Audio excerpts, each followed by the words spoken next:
right, now to give us more perspective on this, we're being joined by Mr. Gregory Brew, who is a Eurasia Group analyst who specializes, of course, on Iranian issues. He's joining us on this broadcast from New York. Now, Mr. Brew, in your assessment, do you think Israel is likely to stage more attacks after this, or without American support, do you think Netanyahu will now refrain from staging further attacks on Iran?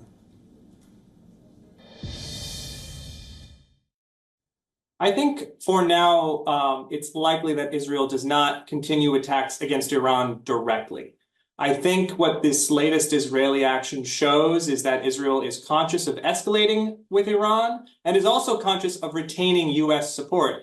And of course, the U.S. has been very clear that it does not want to see escalation between Israel and Iran. So for the short term, I think it looks very likely that Israel ceases attacks against Iran directly for now. I do, however, think it's very likely that Israel continues to attack Iran's allies in the region. There were strikes against Iran-backed groups in Iraq and Syria that came with the Israeli attack on Iran directly. So Iran and Israel are likely to continue exchanging blows in the region. But for now, I think this attack shows that this round of back and forth between Iran and Israel has come to an end.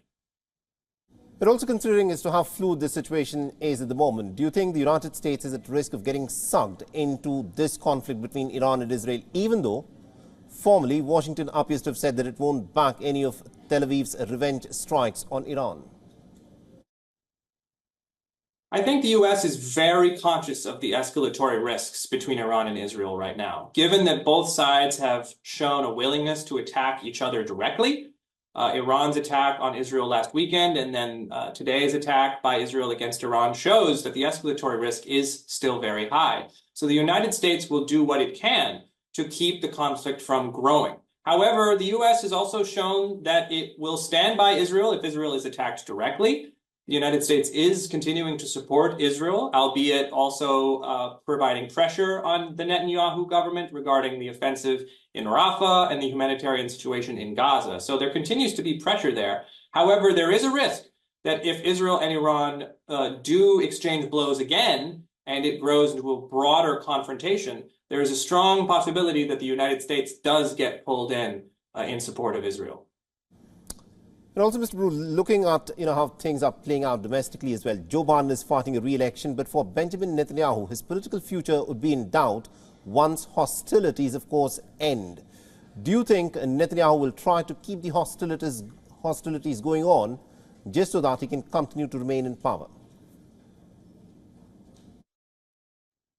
I think Netanyahu does benefit in the short term from a continuation of the current security crisis. Right, both in terms of maintaining Israeli operations in Gaza and also keeping tensions with Iran very high, both seem to serve Netanyahu's short-term interest of remaining in office. He is currently quite unpopular. There is quite a lot of pressure inside Israel to push for a new government.